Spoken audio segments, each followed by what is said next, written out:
Et ce matin, nous recevons Jacques Raynal, le ministre de la Santé en charge de la prévention. Bonjour, monsieur le ministre. Bonjour Ibrahim, bonjour à toutes et à tous. Il y a un an maintenant, l'épidémie de coronavirus éclatait chez nous. Le pays, comme le monde entier, n'était pas préparé et n'est pas encore tiré d'affaire, cela dit. Mais quel bilan vous faites de la lutte, de la prise en charge donc de cette épidémie dans le pays, une épidémie qui, rappelons-le, a fait à ce jour 141 morts? Oui, 141 morts, ça représente à peine 4 pour 1000 oui, de personnes qui malheureusement sont décédées. La plupart d'ailleurs ayant ce qu'on appelle nous des comorbidités, c'est-à-dire des états de santé qui étaient déjà précaires. Mais en fait, le bilan général de cette épidémie, on peut avoir deux aspects. Un aspect qui est plutôt positif dans la mesure où le pays a su et a pu, grâce aux divers moyens dont il disposait, à la fois financiers, puisque nous avions eu des années précédentes qui étaient qui avaient bien fonctionné sur le plan économique, et sur le plan humain, nous avons pu avoir les ressources qui ont permis de mettre en place des systèmes de lutte, à la fois de lutte sur le plan médical, sur le plan opérationnel, et donc finalement on s'en sort pas trop mal par rapport au reste du monde quand on regarde ce qui se passe ailleurs. On peut dire que le plus dur est derrière nous. Oui, on peut l'espérer tout du moins. On peut l'espérer.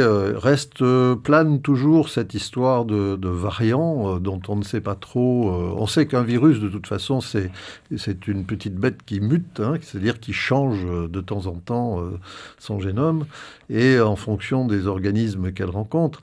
Donc, il plane encore ce risque de variants qui serait, pour certains, beaucoup plus contaminant que le virus originel, mais en fait, pour l'heure, avec les moyens dont le monde entier s'est doté, il n'y a pas que la Polynésie française, mais les moyens de surveillance que nous avons ici, nous avons quand même de grandes chances de pouvoir capter le plus rapidement possible ces éventuels variants. Et on peut, dire que l'horizon s'éclaircit. L'horizon s'éclaircit, et dans les mois qui viennent, on aura probablement des chances de voir le ciel s'ouvrir, en fait.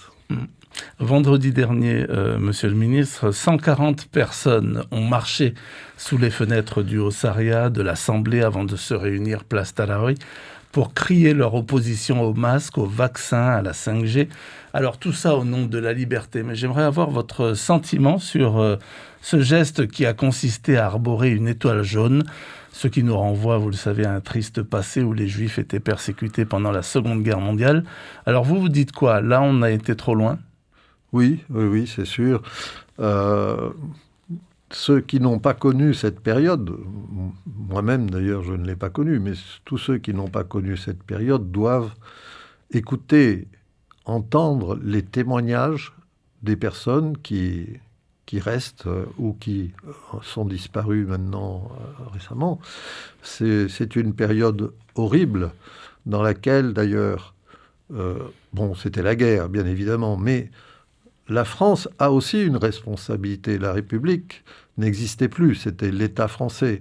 La République avait disparu, et c'est une certaine responsabilité de la France, mais bien sûr de responsabilité d'une théorie ethnique qui ne devrait plus exister.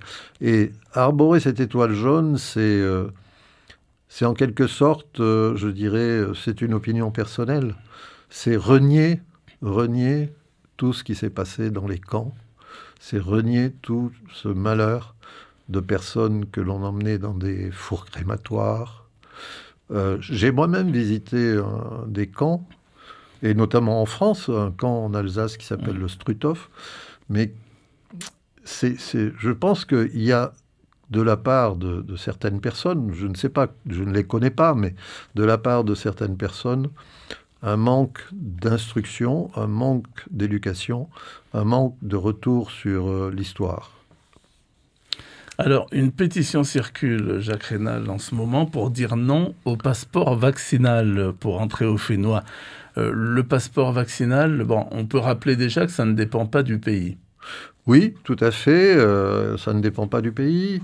Par ailleurs, est-ce que ce sera un passeport ou la dernière réunion de la Commission européenne sur ce sujet, c'était le 17 mars, parle d'un certificat vert, c'est-à-dire un certificat qui attesterait pour les personnes qui seraient amenées à voyager, qui attesterait que ces personnes sont soit vaccinées, soit ont eu la Covid et sont guéries, par les différents tests que l'on peut avoir pour attester que la personne est guérie, et soit ont pratiqué un test de dépistage et sont indemnes du portage de virus. Voilà.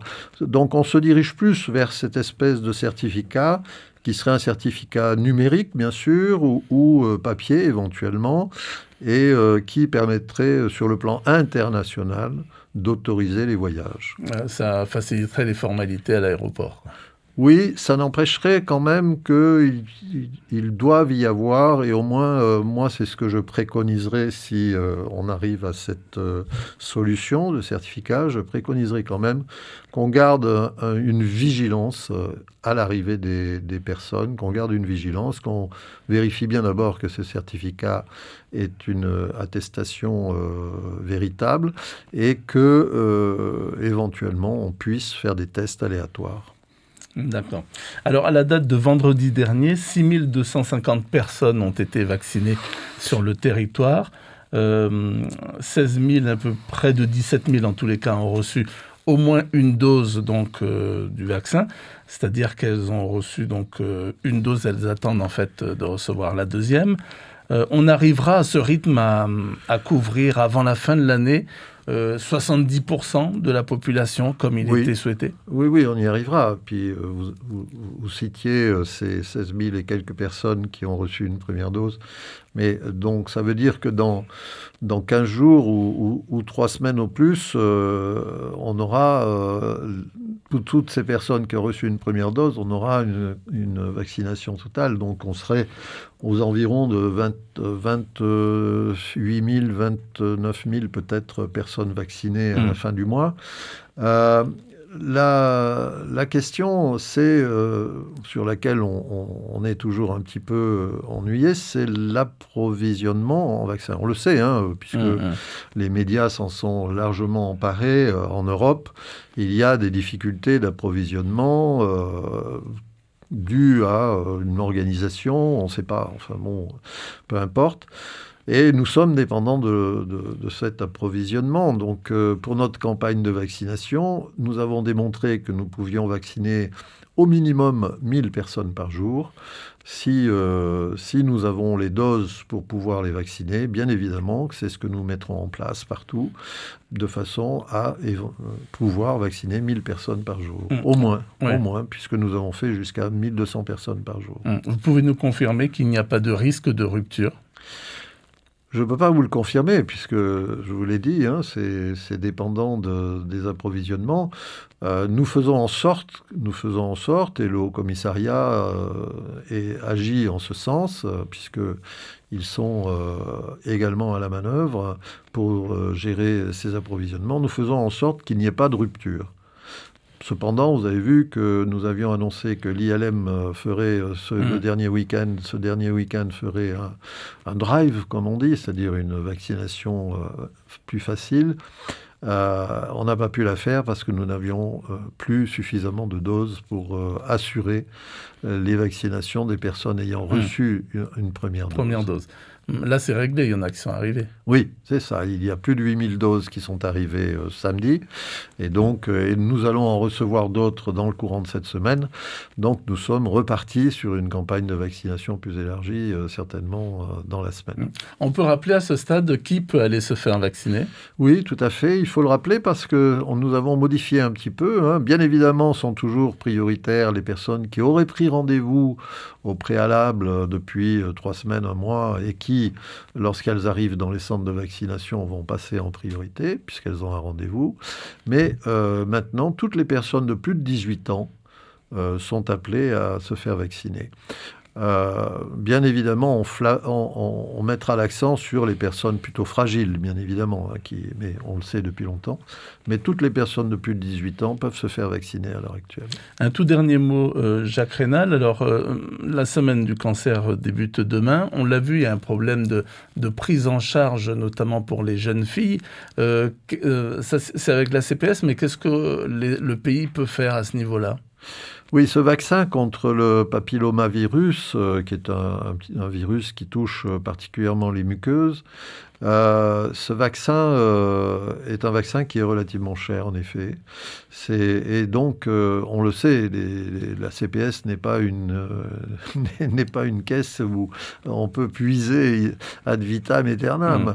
Et donc, il faut que l'on trouve une solution, en effet. Nous avons en projet à l'heure actuelle, et très prochainement, je proposerai au Conseil des ministres la création d'un institut du cancer. Je pense que nous allons avancer de façon très positive dans la prise en charge de cette pathologie qui est très lourde en Polynésie. Alors, pour ce qui concerne la prise en charge de ce vaccin, eh bien, j'ai entendu que Mme Natacha Helm souhaitait rencontrer les autorités. Eh bien, nous allons en parler et je l'attends. Merci beaucoup, Jacques Raynal, d'avoir répondu à nos questions. Donc, je rappelle que vous êtes le ministre de la Santé et de la Prévention. On aura noté donc qu'il y aura un institut du cancer ou contre le cancer, c'est ça ? Oui, un institut du cancer en Polynésie française qui réunira toutes les capacités thérapeutiques à la fois en personnel et qui organisera plus exactement la prise en charge de cette pathologie très lourde en Polynésie française. Merci.